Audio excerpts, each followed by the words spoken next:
Have you ever met an angry vegan?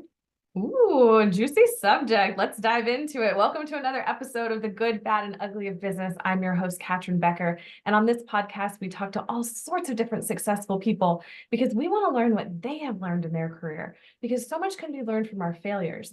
And while a smart person learns from their own mistakes, a genius learns from the mistakes of others. So let's hear about these failures so that we can either avoid them or we can fail faster through them, because sometimes you just have to get through it. Our guest today is an incredible vegan health coach who is going to make you see veganism in a completely different light. And the way that that relates to business is there are changes and things that happen that sometimes we don't necessarily agree with, but we have to all get along. So how can we do that so that we can have a better workplace and a better life for all of us? So Kate Galli, welcome to the show. Catryn, what an introduction. I love it. It is my huge pleasure to be here. Oh, mine as well. Mine as well.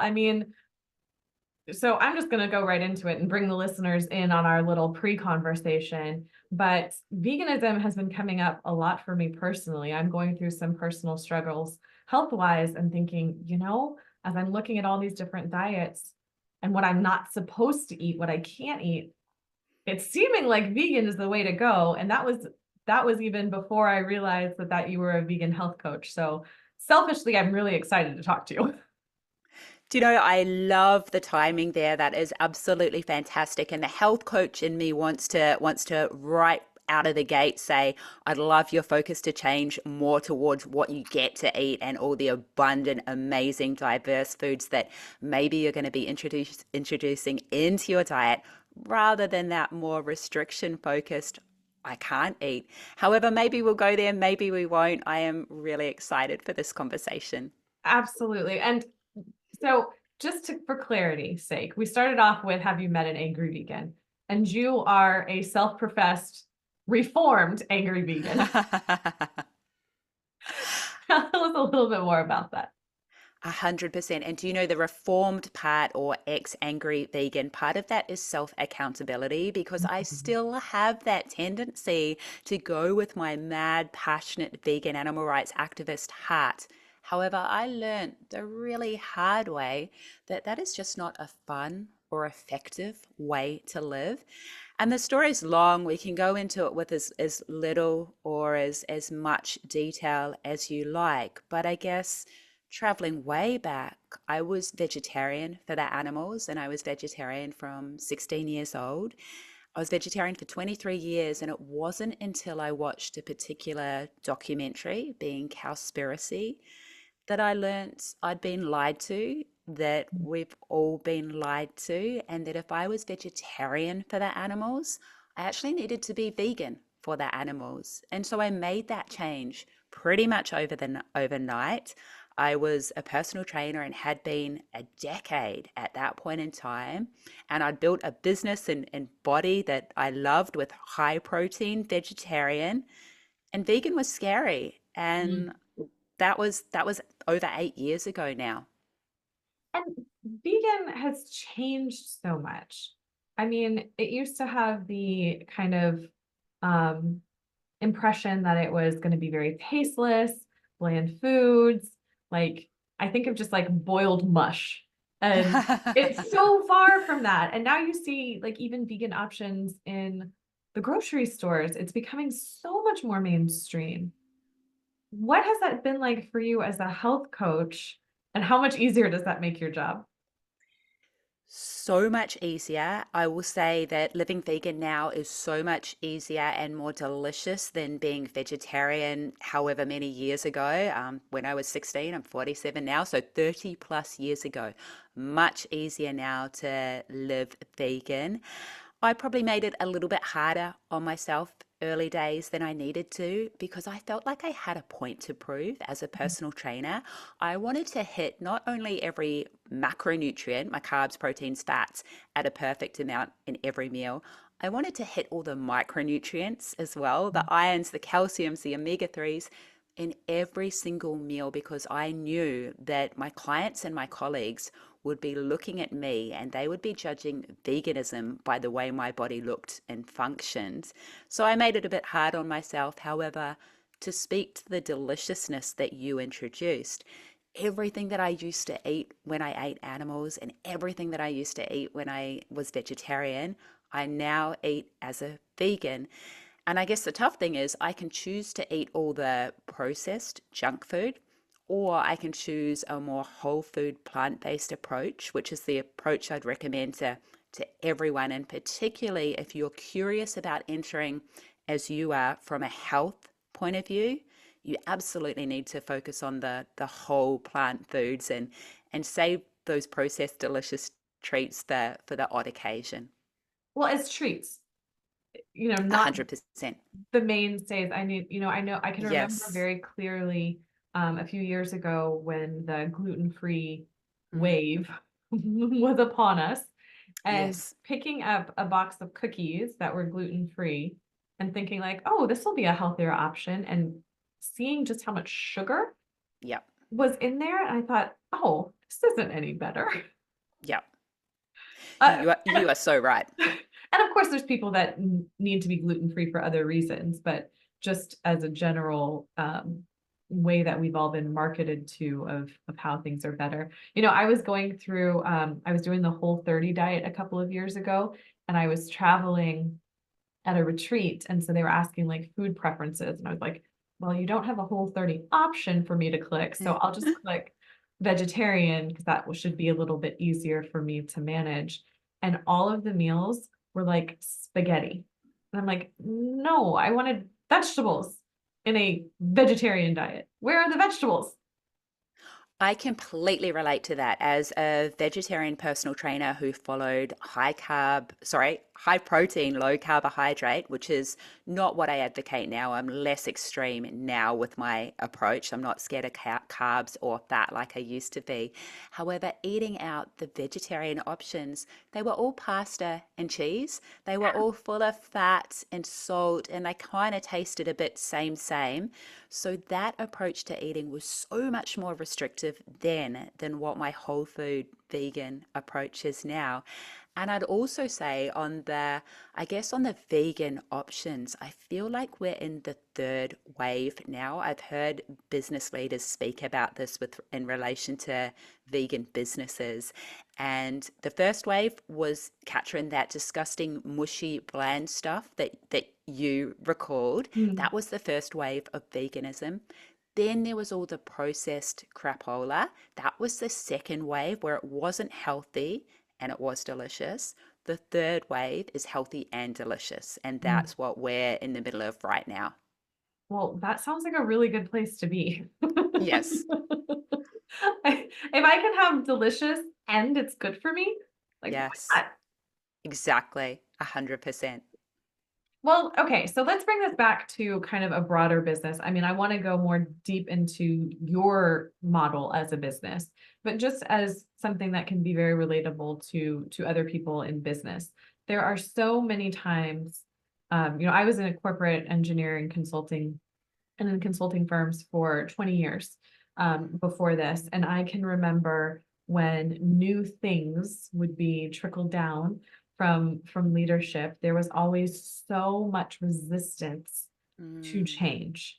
And sometimes the way that things were brought up to us, depending on how it was done, would be how effective those change implementations would be. And I see this so similarly to when you're talking to people about switching to veganism. So I'd love to hear from your perspective some of the things that you have learned and seen with all of your varying clients and people in your life that are staunch non-vegans. You're so correct. That's a perfect term, the staunch non-vegan.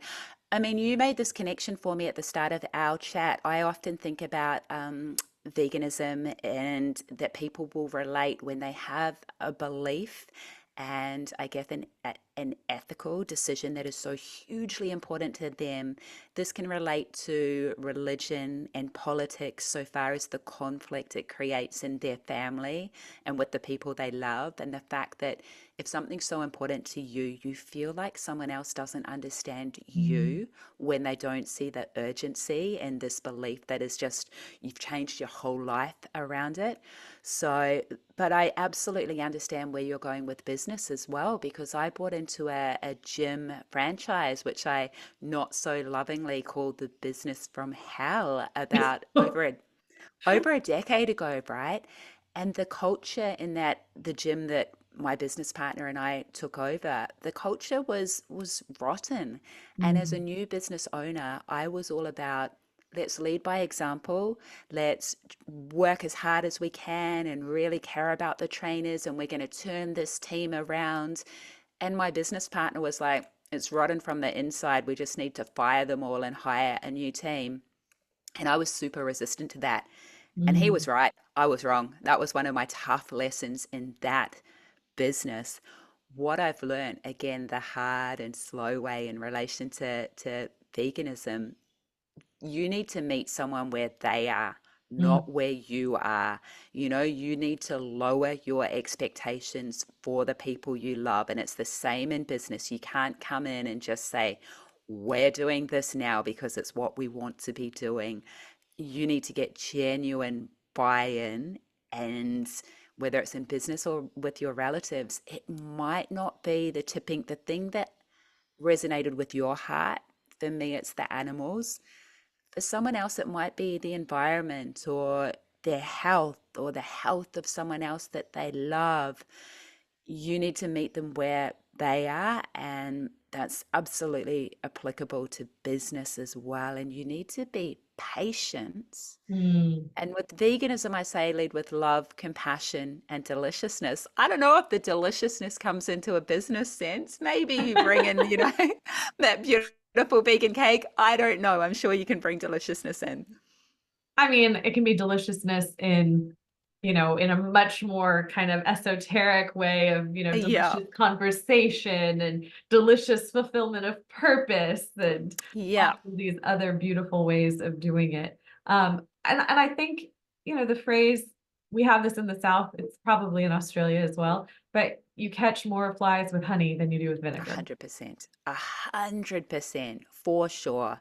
And I studied NLP, neuro linguistic programming, a lot of years ago now, and I've been refreshing my mind on some of the presuppositions of NLP. And one of them is that the person with the most behavioral flexibility gets the best results or wins. Mm, And that is so applicable to everything business as well. You have to have the mental acuity to know how something's resonating with your team or clients or business partners, whatever it is, and to be adaptable when what you think is the right approach, and it very well may be the right approach. However, it doesn't matter if it's not effective.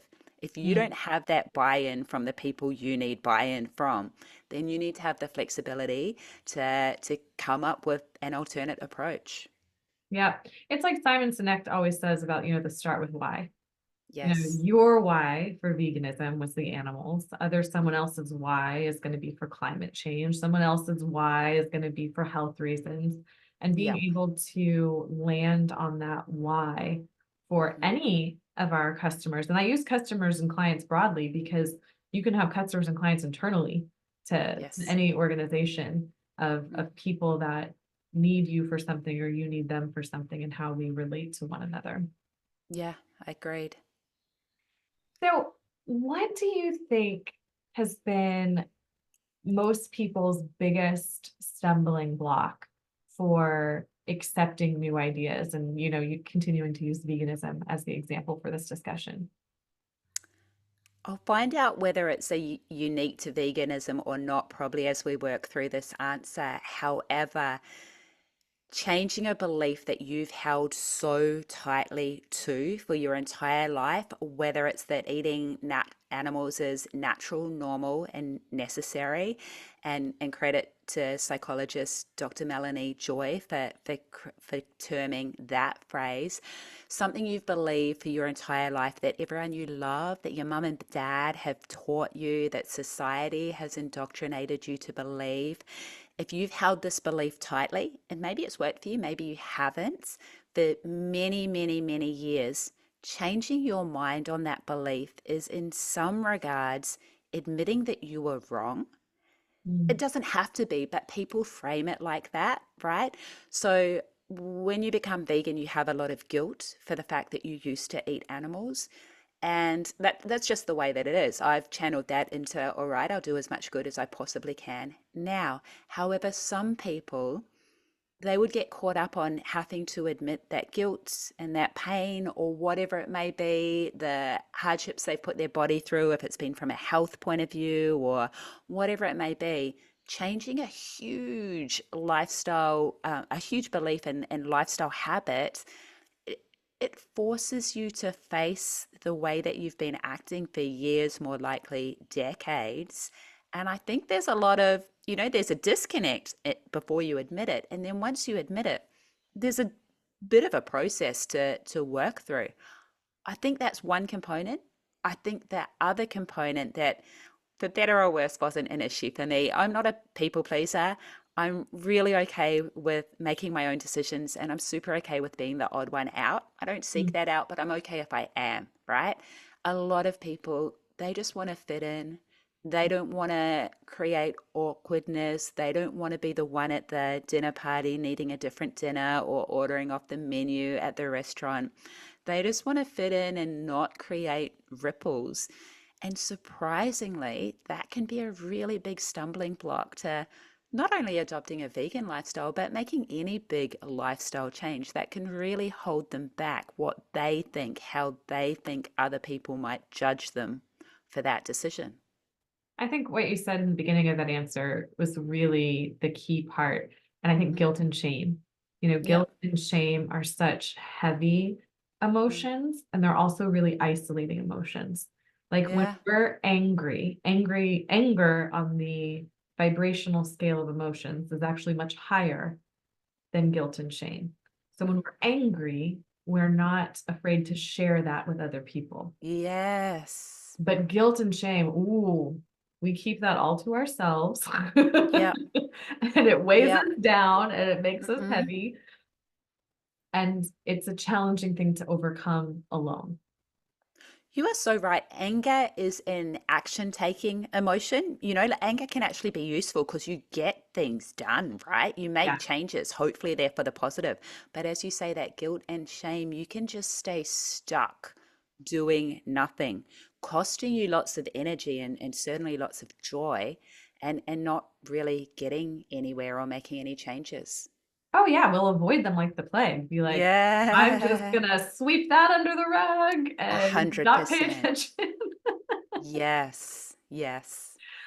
I would love to hear. I think we talked. So normally when I do these podcasts, it's the good, bad, and ugly. So we kind of have that pattern as we Yep. talk, and then we kind of come back to good at the end. But I feel like we've kind of started with the good and the bad and the ugly a little bit.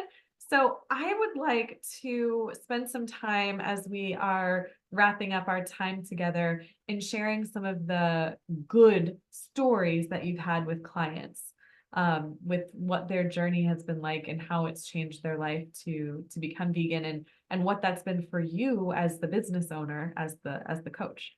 Mm.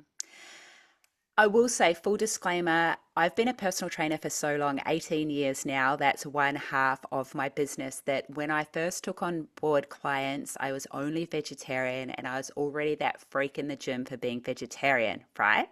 And then I became vegan. And so my clients initially weren't really very receptive at all to taking on board any of these huge lifestyle changes. However, as I hinted at, they watched me Mm. and they saw that I was still that fit, positive, never sick, always full of energy trainer in the gym. And I And just need to bit by interrupt you bit, really quick. For the people yes. listening and not seeing the video, go check out her Instagram because she's mad fit, you guys.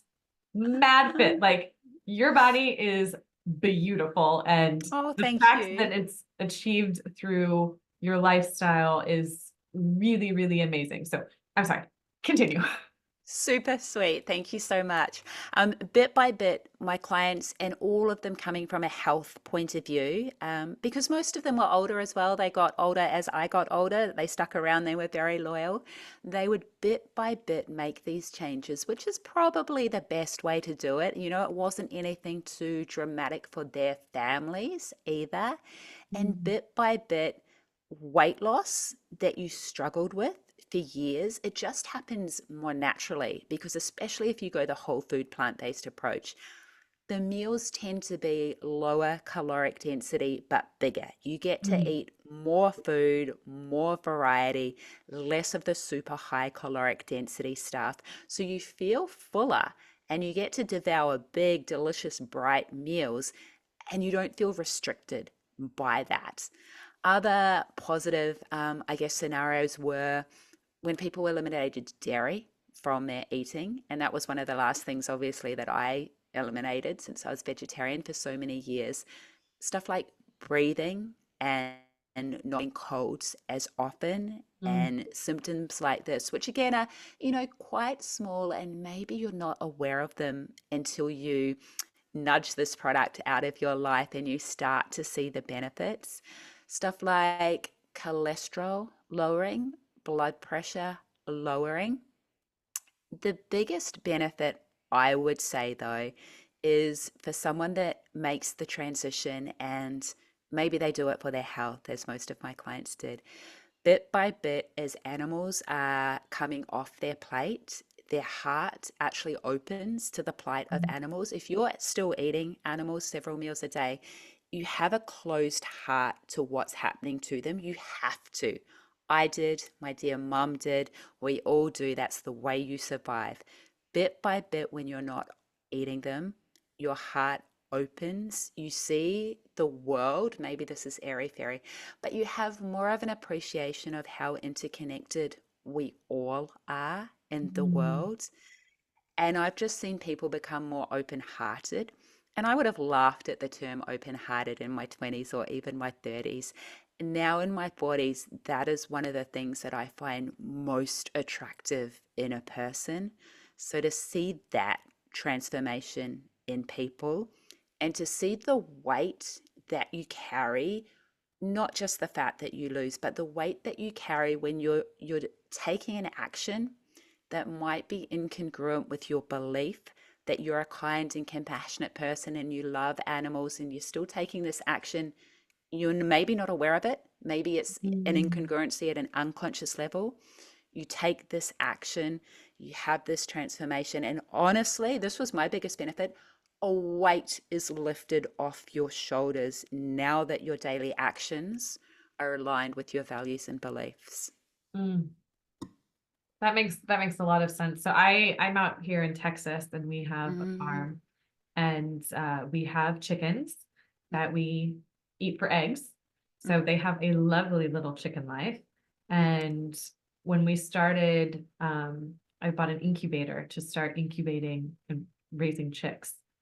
And oh my gosh, they are just the most precious thing. I mm, couldn't eat eggs for months mm. after seeing the life that that comes out of them. So I understand it from that point of view that I was like, I can't do that. It's it's too much. And that's a child's natural inclination as well, right? If a child comes into contact with a baby chick and an apple, they're going to play with one and eat the other one. They just are. That's our natural, compassionate inclination. And I like to think from a big, broad, global perspective. What if we brought children up to believe that all living beings are equal and worthy of respect?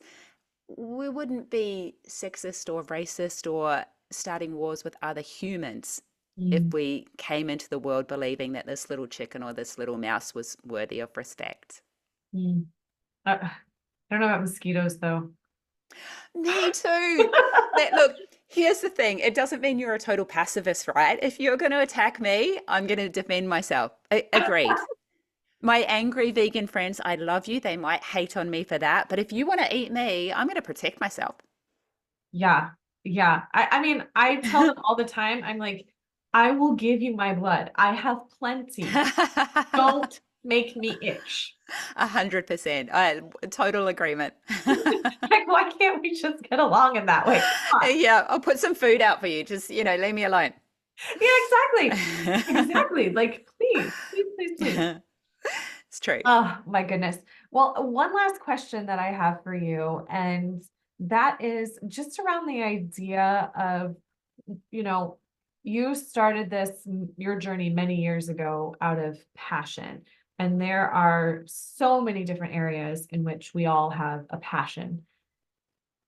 But there's so many times where people don't pursue that from other people. You talked about being people pleaser and that you are not burdened by that, For which better or worse. I think it's fabulous. I Yeah. wish it's a struggle and a challenge that I work on all the time. But for that person that is coming up against rejection and resentment and frustration and people just not seeing them, because at the end of the day, we all just truly want to be seen. What advice do you have for them? What's been helpful on your journey to keep going?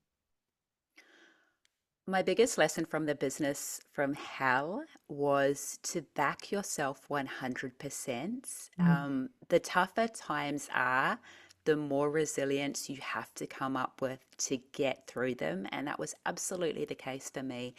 And it's the case that you don't know what's coming today, tomorrow, next month, or next year. The future is really uncertain. And so, for the individual struggling out there, I would say you can't have certainty in circumstances or other people. You can build a certainty of self. And mm, I call that to back yourself. And that is my best advice. And start where you're at with that.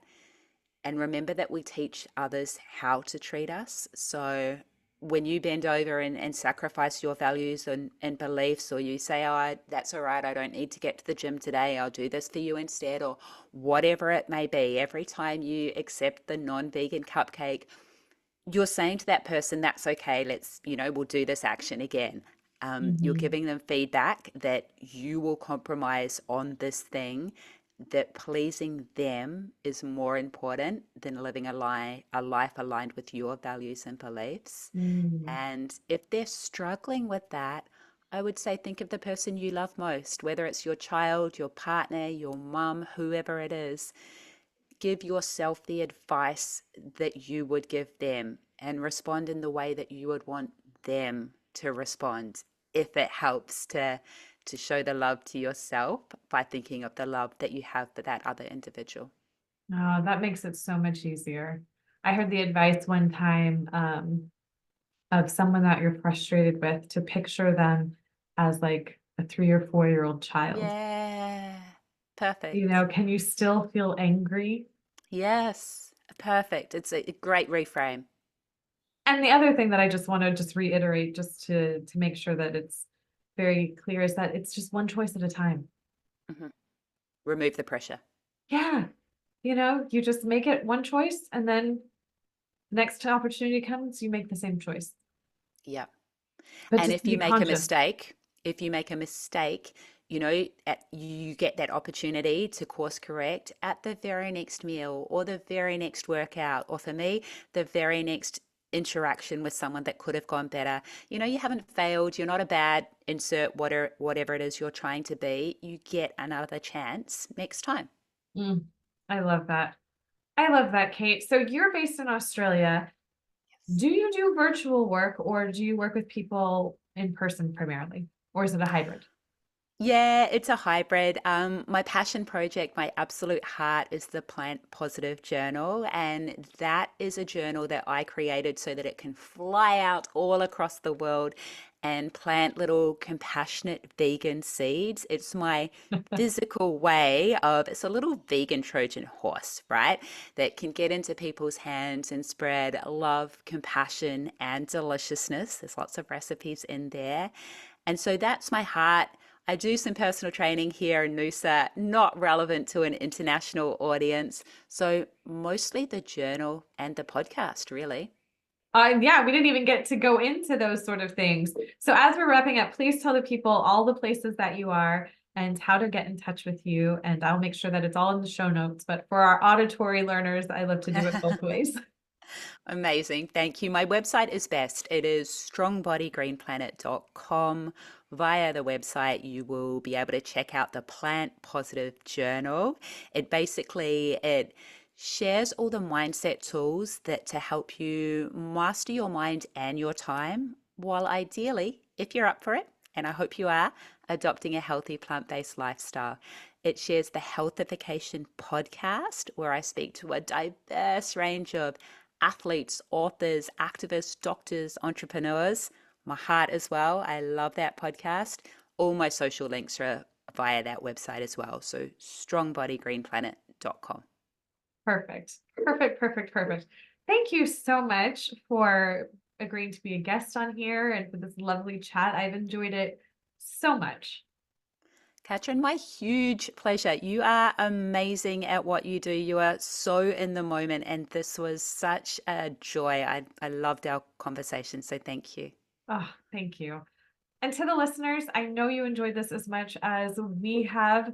Please make sure to like this podcast, share it with your friends, share it with someone who's curious about veganism, share it with the person who is not, because that's how we change our minds, is by expanding them and learning more. Until next time, everyone, have a great day.